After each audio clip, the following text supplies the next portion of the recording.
आपके कहने का मतलब कि बीजेपी के अलावा इस देश में बाकी जितनी पॉलिटिकल पार्टीज हैं वो अनार्किस्ट हैं?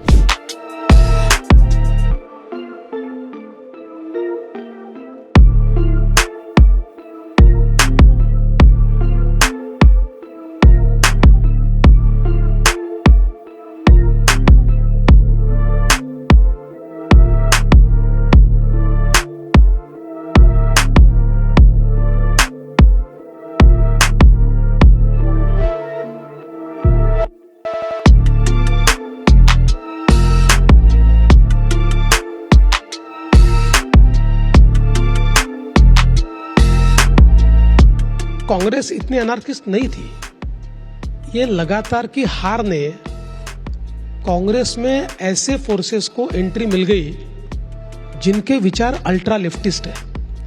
देखिए, मैं नाम नहीं लेना चाहूंगा, लेकिन अगर आप राहुल जी की टीम देखेंगे या उनकी कोर टीम देखेंगे, उनके सोचने की पद्धति देखेंगे, ये अल्ट्रा लेफ्टिस्ट पद्धति है। और ये जो संविधान लेकर चलने की जो बात है, एक लैटिन अमेरिकन देश है, इस देश में इसी प्रकार से एक वहां का लीडर ऑफ अपोजिशन संविधान लेकर चलता था और उसने वहां पर क्रांति लाने की कोशिश की। ये उसका रेप्लिकेशन करने की कोशिश कर रहे हैं। ये भारत में नहीं हो सकता।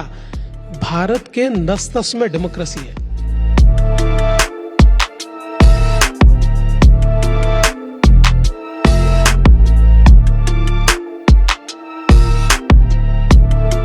आज की तारीख में कांग्रेस को यह सोचना होगा कि इतनी पुरानी पार्टी अगर इस प्रकार से एनार्किस्ट बन जाए तो देश के हित में नहीं है।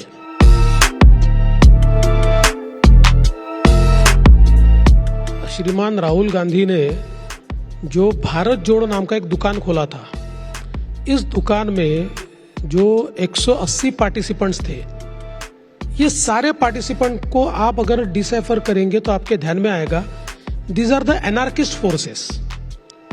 देखिए, एक संगठन होती है, अपना विचार रखती है, एक संगठन होती है जो एनार्की फैलाती है। भारत का संविधान ठीक नहीं, फिर भारत का इलेक्शन कमीशन ठीक नहीं, आरबीआई ठीक नहीं, फिर भारत का कोर्ट ठीक नहीं, फिर भारत का सीएजी ठीक नहीं। ऐसे धीरे धीरे लोगों के मन में एक एनार्की तैयार करना, तो ये सारे एनार्किस्ट फोर्सेस थे।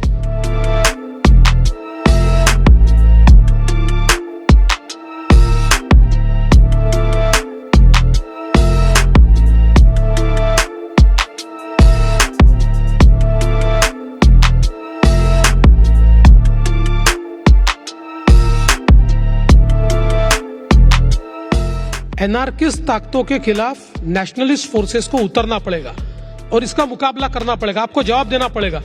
और जो नेशनलिस्ट फोर्सेस कभी चुनाव में नहीं आते हैं, हमने उनको भी ये कहा कि ये चुनाव की बात छोड़ दीजिए, चुनाव हारना जितना बड़ी बात नहीं होती है, लेकिन देश में अगर कोई एनार्की तैयार करने की कोशिश कर रहा है और नेशनलिस्ट फोर्सेस अगर चुप बैठेंगे तो ये देश नहीं रहेगा, इसका संविधान नहीं रहेगा, इसकी डेमोक्रेसी समाप्त हो जाएगी। और सारे के सारे नेशनलिस्ट फोर्सेस उतरे और उन्होंने एक प्रकार से इस नैरेटिव को तहस-नहस कर दिया और नेशनलिस्ट नैरेटिव वापस सेंटर स्टेज पर आया, जिसके कारण हम लोग चुनकर आए। If you like this video, then like, share and subscribe to Mirror Now.